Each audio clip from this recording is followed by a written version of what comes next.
বুকের পাটা থাকলে কালীঘাটে আয়, আমি বসে থাকবো দিলীপের হুঁশিয়ারিতে রণংদেহী মেজাজে মমতা। নন্দীগ্রামে কাটা দিয়ে কাটা তুলতে চায় তৃণমূল। শুভেন্দুর বিরুদ্ধে মমতা অভিষেকের সম্ভাব্য বাজি কে? এই সাইলেন্ট কিলার পবিত্রকর। ভবানীপুর নন্দীগ্রাম দুটি আসন থেকে লড়ছেন শুভেন্দু, কি বলছেন দিলীপ ঘোষ। যুদ্ধবন্দী হরমুজ পেরিয়ে গুজরাটে ভিড়ল নন্দা দেবী, সংকট সামলাতে কত গ্যাস এলো ভারতে। তার ভূমিকাটা কোথায়? তামান্নার মাকে প্রার্থী করাতেই কর্মীদের কাছেই প্রশ্নের মুখে সিপিএম, বাড়ছে ক্ষোভ। বাজারে মন্দা, সঙ্গে দোসর বৃষ্টি, জলের দরে আলুতেও পচনের আশঙ্কায় মাথায় হাত কৃষকদের। ভবানীপুর ও নন্দীগ্রাম দুটোই তৃণমূল জিতবে, কোন সম্ভাব্য প্রার্থীর ওপর ভরসা রেখে চ্যালেঞ্জ ব্রাত্যর। মধ্যবিত্তের জন্য সুখবর, ফের কমল সোনার দাম, জানুন আজকে লেটেস্ট রেট। তামান্নার মাকে প্রার্থী হিসেবে পছন্দ নয়, কালীগঞ্জে সিপিএম অফিসে ভাঙচুর। কাউকে চাই না, বন্ধুদের ধোঁকা খেয়ে অভিমানী ট্রাম্প, রেগে গেলেন ভারতের উপরেও। প্রার্থী ঘোষণা হতে বিজেপিতে বিদ্রোহ, মহিষাদল ছাড়ার হিড়িক, আলিপুরদুয়ারে ভাঙচুর।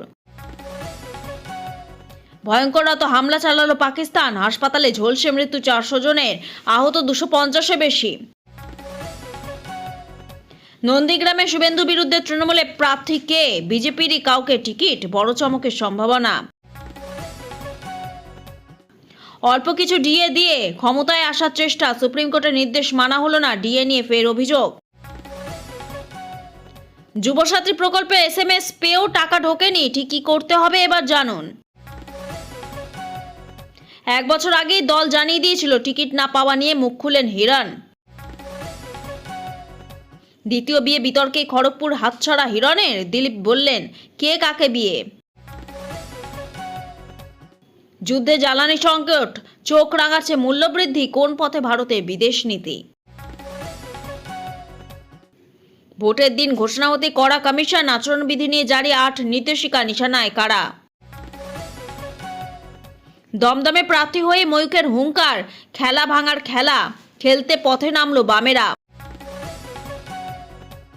কালবৈশাখীতে ঝুপ করে নামলো পারদ, আজ সন্ধ্যার পর থেকে কোথায় কোথায় খেল। এতক্ষণ শুনছিলেন সংবাদ শিরোনাম, এবার আসছি বিস্তারিত খবরে। ভিডিওটি ভালো লাগলে লাইক করুন এবং আমাদের ইউটিউব চ্যানেলটি সাবস্ক্রাইব করুন। বুকের পাটা থাকলে কালীঘাটে আয়, আমি বসে থাকবো দিলীপের হুঁশিয়ারিতে রণংদেহী মেজাজে মমতা। বিধানসভা ভোটের আবহে সরগরম রাজ্য রাজনীতি। এবার বিরোধী শিবিরের বাড়িতে হামলার হুঁশিয়ারি পাল্টায় নজিরবিহীন আক্রমণ শানালেন মুখ্যমন্ত্রী মমতা বন্দ্যোপাধ্যায়। বিজেপি নেতা দিলীপ ঘোষের নাম না করে তাকে সরাসরি চ্যালেঞ্জ জানিয়ে মুখ্যমন্ত্রী বলেন, বুকের পাটা থাকলে করে দেখাক, আমি বসে থাকবো। কি বলেছিলেন দিলীপ ঘোষ? সম্প্রতি সাংবাদিকদের মুখোমুখি হয়ে বিজেপি নেতা দিলীপ ঘোষ তৃণমূলের শীর্ষ নেতাদের হুঁশিয়ারি দিয়ে বলেন, ভোটের আগে শশী পাজার বাড়িতে অ্যাটাক হতে পারে, কালীঘাটেও অ্যাটাক হতে পারে, মদন মিত্র বা চেতলার বাড়িতে আক্রমণ হতে পারে, এটা হবেই, জেনে রাখুন। দিলীপের এই মন্তব্য ঘিরেই শুরু হয়েছে তীব্র রাজনৈতিক তরজা। মমতার কড়া প্রতিক্রিয়া। দিলীপ ঘোষের এই মন্তব্যের প্রেক্ষিতে মুখ্যমন্ত্রী আজ কড়া ভাষায় জবাব দিয়েছেন। তিনি বলেন, ওদের এক নেতা বলেছে এবার নাকি আমার কালীঘাটের বাড়িতে হামলা হবে, কবে করবে বলো না, আমি বসে থাকবো, বুকের পাটা থাকলে করে দেখাক, সব কটাকে লড়ে নেব। মমতা বন্দ্যোপাধ্যায় আরও অভিযোগ করেন যে বিজেপি নেতারা তার মৃত্যু কামনা করছেন। তিনি বলেন, এমন এমন কথা বলছে যেন আমাকে খুনের পরিকল্পনা করছে। এই উস্কানিমূলক মন্তব্যগুলোই তার প্রমাণ। মুখ্যমন্ত্রী হুঁশিয়ারি দিয়ে জানান, ভবিষ্যতে যদি কোনো অপ্রীতিকর ঘটনা ঘটে তবে তার দায় প্রধানমন্ত্রী থেকে শুরু করে বিজেপির কেন্দ্রীয় নেতৃত্বকে নিতে হবে। ভোটের মুখে ব্যক্তিগত আক্রমণের এই ভাষা প্রয়োগ রাজনৈতিক সৌজন্যের সীমা ছাড়িয়ে যাচ্ছে বলে মনে করছেন বিশ্লেষকদের একাংশ। একদিকে দিলীপ ঘোষের বাড়িতে হামলার আগাম বার্তা, অন্যদিকে মমতার লড়ে নেওয়ার প্রকাশ্য চ্যালেঞ্জ, সব মিলে পরিস্থিতি এখন অগ্নিগর্ভ। তামান্না মাকে প্রার্থী হিসেবে পছন্দ নয়, কালীগঞ্জে সিপিএম অফিসে ভাঙচুর। সোমবার আগামী বিধানসভা নির্বাচনে আংশিক প্রার্থী তালিকা প্রকাশ করে বাম শিবির। সেখানে উঠে আসে বেশ কিছু তরুণ নাম। এদিকে প্রার্থী তালিকায় অন্যতম নাম সাবিনা ইয়াসমিন। কালীগঞ্জে উপনির্বাচনে ফল ঘোষণার দিন বোমার আঘাতে নিহত হয় ছোট্ট তামান্না। তারই মা সাবিনা ইয়াসমিনকে বিধানসভা নির্বাচনে প্রার্থী করে সিপিএম। ওর জন্য আরএসপি সোমবার বামফ্রন্ট বৈঠকে ওই আসনের দাবি ছেড়ে দিয়েছে বলে জানান বিমান বসু। কিন্তু সেই প্রার্থীকে নাকি মনে ধরেনি সেখানকারই বাম সমর্থকদের, তাই প্রার্থী তালিকা ঘোষণার পরদিনই কালীগঞ্জে ঘটল অপ্রীতিকর ঘটনা। সূত্রে খবর, তামান্না মা সাবিনা ইয়াসমিনকে সিপিএম প্রার্থী হিসেবে পছন্দ না হওয়ায় সিপিএমের পার্টি অফিস ভাঙচুর চালায় একদল মানুষ। তারা দলেরই কর্মী ও সমর্থক। উপনির্বাচনে ফলাফলে যেদিন বিজয় মিছিল থেকে ছোড়া বোমায় ছিন্ন ভিন্ন হয়ে যায় ছোট্ট তামান্না, জানা যায় তামান্নার পরিবার বহু বছর ধরে সিপিএমের সমর্থক। এবার তাকেই কালীগঞ্জ থেকে ভোটের লড়াইয়ে দাঁড় করায় বাম শিবির। এদিন তার নাম ঘোষণা করে বিমান বসু বলেন, সাবিনা ইয়াসমিন ফিমেল, ইনি একজন শহীদ কন্যার মাতা। প্রার্থী হয়ে তামান্নার মা জানান, যেদিনকে আমি আমার মেয়ের বিচার পাবো সেদিন আমি ভালো খারাপ, এখানে প্রার্থীর জন্য আমার ভালো খারাপ নেই। আমি প্রার্থী হয়েছি লড়াই করার জন্য, এই লড়াইটা আমার জারি থাকবে। ভোটে জয়ী বা অজয়ী নয়, আমি সবসময় চাইব সমাজ শিক্ষিত হোক, সমাজকে গড়ে তুলতে। কিন্তু সাবিনাকে প্রার্থী হিসাবে মেনে নিতে পারেননি সম্ভবত তারই এলাকার মানুষ। তাই একেবারে প্রার্থী ঘোষণার পর একদিন কাটতে না কাটতেই সিপিএমের অফিসে চলল তাণ্ডব। ভাঙা হয় চেয়ার, ভুলণ্ঠিত হলো লাল পতাকা, একেবারে ভাঙচুর চলল পার্টি অফিসে। সূত্রের খবরের নেপথ্যে এলাকারই সিপিএম কর্মীরা, কারণ তামান্নার মা সাবিনাকে প্রার্থী হিসাবে তাদের পছন্দ নয়। এখন দেখার সিপিএম নেতৃত্ব এই ঘটনায় কি প্রতিক্রিয়া দেন। ভয়ঙ্করতম হামলা চালালো পাকিস্তান, হাসপাতালে ঝলসে মৃত্যু 400 জনের, আহত 250-এর বেশি। একদিকে পশ্চিম এশিয়া যুদ্ধের জেরে সংকটে রয়েছে পাকিস্তান, অর্থনীতিতে বড় প্রভাব পড়তে শুরু করেছে। তারই মধ্যে বিমান হামলা অব্যাহত রাখলো ইসলামাবাদ। পাকিস্তানে এয়ার স্ট্রাইকে হাসপাতালে ঝলসে মৃত্যু চিকিৎসক সহ অন্তত 400 জনের, আহত হয়েছেন 250-এর বেশি মানুষ। সোমবার রাতে এই ভয়াবহ হামলার ঘটনা ঘটে। পরপর বিস্ফোরণে কার্যত জ্বলতে থাকে হাসপাতাল। আফগানিস্তানের কাবুলে একটি হাসপাতালে ওই এয়ার স্ট্রাইক চালানো হয় বলে জানিয়েছে আফগানিস্তানের তালিবান সরকার। আফগান ইতিহাসে এত বড় হামলা আগে কখনো হয়নি বলেই জানা যাচ্ছে। এর আগে 2021-এ কাবুল এয়ারপোর্টে আত্মঘাতী হামলায় 169 জনের মৃত্যু হয়েছিল। গত মাসে ফের নতুন করে শুরু হয় সংঘাত। বারবার সীমান্ত পার করে হামলা চালাচ্ছে পাকিস্তান।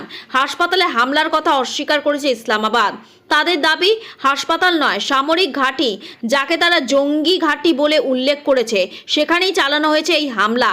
পাকিস্তানের প্রধানমন্ত্রী শেহবাজ শরীফের মুখপাত্র মোশাররফ জাইদি কাবুলের দাবি নস্যাৎ করে দিয়েছেন। আফগানিস্তানের সরকারের অন্যতম মুখপাত্র হামদুল্লাহ ফিতরাত এক্স মাধ্যমে পোস্ট করে হামলার খবর জানিয়েছেন। তিনি জানান, সোমবার রাত 9টা নাগাদ ওই হামলার ঘটনা ঘটে। তিনি আরও জানান, ওই হাসপাতালে 2000 জনের চিকিৎসার বন্দোবস্ত রয়েছে। সেখানে অন্তত 400 জনের মৃত্যু হয়েছে, 250 জন আহত। আগুন নিভিয়ে দেহ উদ্ধারে কাজ করছে উদ্ধারকারী দল। এর আগে পাকিস্তানের যুদ্ধবিমান কান্দাহার বিমানবন্দরে, পাকতিয়া সামরিক ঘাঁটি এবং রাজধানী কাবুলে বিভিন্ন স্থানে বিমান হামলা চালিয়েছে। হামলা চালানো হয়েছে কান্দাহার শহরে তালিবানের আল বদর কর্পসের সদর দফতরেও। নন্দীগ্রামে শুভেন্দু বিরুদ্ধে তৃণমূল প্রার্থীকে, বিজেপিরই কাউকে টিকিট, বড় চমকের সম্ভাবনা। রাজ্য রাজনীতিতে এই মুহূর্তে সবথেকে আলোচ্য বিষয় ভবানীপুর ও নন্দীগ্রাম কেন্দ্রে তৃণমূলের প্রার্থী কে বা কারা হবেন। এক্ষেত্রে রাজ্যের শাসক দলের তরফে বড় চমক থাকতে পারে বলে এখনো পর্যন্ত সূত্র মারফত জানা যাচ্ছে। মমতা বন্দ্যোপাধ্যায় বরাবরই তার বাসভবনে সাংবাদিক বৈঠক করে প্রার্থী তালিকা ঘোষণা করেন। আজও তার ব্যতিক্রম নয়। আজ দুপুর 3:15 নাগাদ নিজের বাসভবনে সাংবাদিক বৈঠক করে 294 কেন্দ্রে প্রার্থী তালিকা ঘোষণা করেছেন তিনি। প্রার্থী তালিকায় অবশ্যই চমক রয়েছে। সেলিব্রিটি মুখ যেমন রয়েছে, যুব নেতারাও রয়েছেন এবং পুরনো মুখও রয়েছে। পাশাপাশি একাধিক মন্ত্রী বিধায়ক যারা আছেন তাদের বাদ দেওয়া হচ্ছে, এমন সিদ্ধান্ত নেওয়া হয়েছে। কিন্তু সবথেকে বড় কৌতূহল, ভবানীপুরে দ্বৈরথ প্রায় হওয়ার মুখে, কিন্তু নন্দীগ্রামে কি হবে। গতকালই বিজেপি একটা মাস্টার স্ট্রোক দিয়েছে, কারণ এবার বঙ্গ রাজনীতিতে বিধানসভা নির্বাচনকে কেন্দ্র করে একটা এপিসেন্টার তৈরি হয়েছে ভবানীপুরে। কারণ ভবানীপুরে তিনি প্রার্থী হচ্ছেন বলে মমতা বন্দ্যোপাধ্যায় ইঙ্গিত আগে থেকেই দিয়ে রেখেছেন। সেই ভবানীপুর কেন্দ্রে শুভেন্দু অধিকারীকে প্রার্থী করেছে বিজেপি। যুবসাথী প্রকল্পে SMS পেয়েও টাকা ঢোকেনি, ঠিক কি করতে হবে এবার জানুন। পশ্চিমবঙ্গে বেকার যুবক যুবতীদের জন্য রাজ্য সরকারের অন্যতম জনপ্রিয় প্রকল্প হলো যুবসাথী। সম্প্রতি অনেক আবেদনকারী তাদের মোবাইলে বা হোয়াটসঅ্যাপে এই প্রকল্প সংক্রান্ত মেসেজ পেয়েছেন, কিন্তু দীর্ঘ সময় পার হলেও ব্যাংক অ্যাকাউন্টে টাকা জমা পড়েনি। কেন এমন হচ্ছে জেনে নিন বিস্তারিত। আপনি যে মেসেজটি পেয়েছেন সেটি মূলত একটি প্রাপ্তি স্বীকার। এর অর্থ হলো আপনার আবেদনটি সফলভাবে সরকারি পোর্টালে জমা পড়েছে। এই মেসেজ পাওয়ার মানেই টাকা পাওয়ার চূড়ান্ত নিশ্চয়তা নয়। টাকা ঢোকার আগে ব্যাংক থেকে আলাদা কনফার্মেশন মেসেজ আসে। বর্তমানে প্রচুর ভুয়ো আবেদন জমা পড়ায় সরকার ভেরিফিকেশন প্রক্রিয়া অত্যন্ত কঠোর করেছে। আপনার দেওয়া নথিগুলো যাচাই করার পর যদি সব ঠিক থাকে তবেই আপনার নাম ট্রেজারিতে পাঠানো হয়। সেখানেই ব্যাংক ডিটেলস ও আধার তথ্য মেলার পরেই পেমেন্ট প্রক্রিয়া শুরু হয়। কেন আপনার টাকা আটকে যেতে পারে? মেসেজ পাওয়ার পরেও নিজের কারণগুলোতে আপনার টাকা নাও আসতে পারে। বয়সের সীমাবদ্ধতা। আবেদনকারী বয়স 21 বছরের নিচে হলে আবেদন সরাসরি বাতিল হয়ে যায়। নথিতে ভুল। যদি আপনার আপলোড করা নথির সাথে দেওয়া তথ্যের কোনো অমিল থাকে। ট্রেজারিতে ডেটা এন্ট্রির সময় ব্যাংক অ্যাকাউন্ট নম্বর বা IFSC কোডে সামান্য ভুল থাকলেও পেমেন্ট ফেইলড হতে পারে। যারা সরাসরি অনলাইনে আবেদন করেছেন তাদের ক্ষেত্রে সুবিধা অনেক বেশি, কারণ ডিজিটাল পদ্ধতিতে প্রার্থীরা নিজেরাই তথ্য দেন, ফলে সরাসরি ব্যাংক ট্রান্সফার বা ডিবিটি খুব সহজেই করা যায় এবং ভুলের মাত্রা কম থাকে। অন্যদিকে অফলাইন ফর্মে ম্যানুয়াল ডেটা এন্ট্রির প্রয়োজন হয়, অর্থাৎ সরকারি আধিকারিকদের আপনার দেওয়া তথ্যগুলো সিস্টেমে নতুন করে টাইপ করতে হয়। এই ম্যানুয়াল কাজের কারণে ভুল হওয়ার সম্ভাবনা বাড়ে, যার জেরে অনেক সময় অফলাইন আবেদনকারীদের টাকা পেতে অহেতুক দেরি হয় বা পেমেন্ট আটকে যায়। ভবানীপুর নন্দীগ্রাম দুটি আসন থেকে লড়ছেন শুভেন্দু, কি বলছেন দিলীপ ঘোষ। ফের চেনা ক্রিজে ব্যাট করতে নামছেন দিলীপ ঘোষ। ফিরছেন পুরনো আসনের লড়াইয়ে। মাঝে পার্টির সঙ্গে দিলীপের দূরত্ব আলোচনার বিষয় হয়ে উঠেছিল। এবার তার পুরনো খড়গপুর সদর কেন্দ্রে প্রার্থী হলেন দিলীপ। এখনো পর্যন্ত 144 আসনে প্রার্থী ঘোষণা করেছে বিজেপি, আর সেখানে উঠে এসেছে দিলীপ ঘোষ, শুভেন্দু অধিকারীর নাম। বিরোধী দলনেতা মমতা বন্দ্যোপাধ্যায় গড় ভবানীপুর কেন্দ্র প্রার্থী তিনি, আর দিলীপ লড়ছেন একটি আসন থেকেই।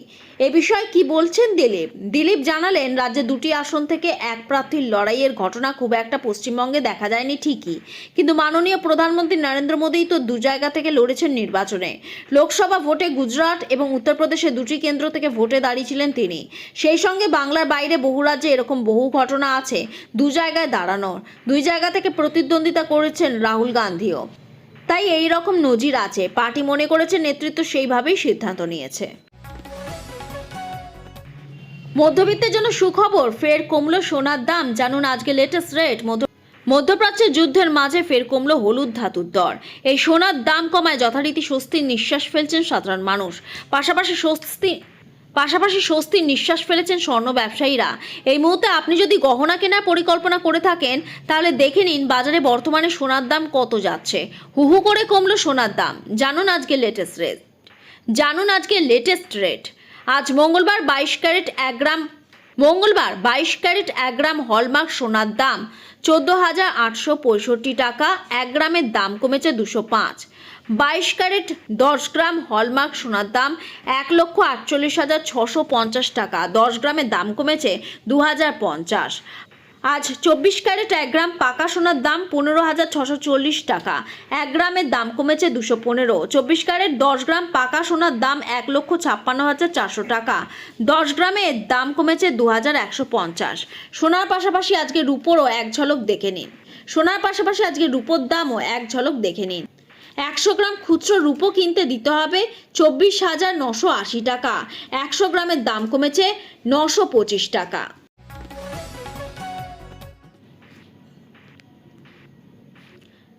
কালবৈশাখী ঝুপ করে নামলো পারদ। আজ সন্ধ্যার পর থেকে কোথায় কোথায় খেল। ঝড় বৃষ্টিতে ঝুপ করে নামলো তাপমাত্রা। 18 দিন পর 20 ডিগ্রি সেলসিয়াসের নিচে কলকাতার পারদ। আলিপুরে সর্বনিম্ন তাপমাত্রা নামলো 18.4 ডিগ্রি সেলসিয়াসে। কলকাতা সর্বনিম্ন তাপমাত্রা স্বাভাবিকের 5 ডিগ্রি কম। গতকালই মৌসুমের প্রথম কালবৈশাখী প্রাপ্তি কলকাতায়। আলিপুরে ঘন্টায় 72 কিমি বেগে রয়েছে ঝোড়ো হাওয়া। রবিবার পর্যন্ত বৃষ্টির অনুকূল পরিস্থিতি। বাংলায় চৈত্রের প্রথম সপ্তাহে প্রবল গরমে আশঙ্কা নেই। মঙ্গলবারও কলকাতায় আংশিক মেঘলা আকাশ থাকবে। আলিপুর আবহাওয়া দফতরের পূর্বাভাস, বিকেল বা সন্ধ্যের পর কলকাতা সহ দক্ষিণবঙ্গের একাধিক জেলায় বৃষ্টির সম্ভাবনা রয়েছে। সোমবারই বৃষ্টির জেরে শহরের সর্বনিম্ন তাপমাত্রা স্বাভাবিকের তুলনায় মঙ্গলবার 5.2 ডিগ্রি সেলসিয়াস নেমে গিয়েছে। মঙ্গলবার সকালে ফুরফুরে ব্যাপার ছিল, তবে বেলা বাড়ার সঙ্গে সঙ্গে গরমও বাড়বে। মঙ্গলবার বৃষ্টি হওয়ার সম্ভাবনা উত্তর ও দক্ষিণ 24 পরগনাতে ছিল। পশ্চিম মেদিনীপুর, ঝাড়গ্রাম, নদিয়া, মুর্শিদাবাদ, বীরভূমেও ছিল বৃষ্টির সম্ভাবনা। সঙ্গে 30 থেকে 40 কিলোমিটার বেগে ঝোড়ো বাতাস বওয়ার সম্ভাবনা। শুক্র ও শনিবার দক্ষিণবঙ্গে প্রায় সব জেলাতে হালকা থেকে মাঝারি বৃষ্টিপাতের পূর্বাভাস রয়েছে। উত্তরবঙ্গের সব জেলায়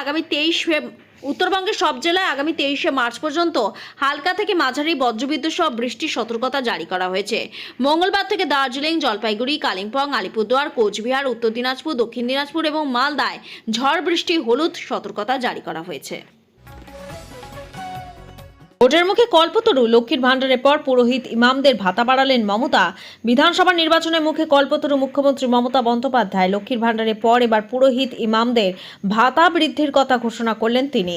রবিবার এক্স হ্যান্ডেলে মুখ্যমন্ত্রী জানিয়েছেন 500 টাকা করে ভাতা বাড়ানো হচ্ছে। ফলে এবার থেকে পুরোহিত ও ইমামরা ভাতা বাবদ মাসে পাবেন 2000 টাকা।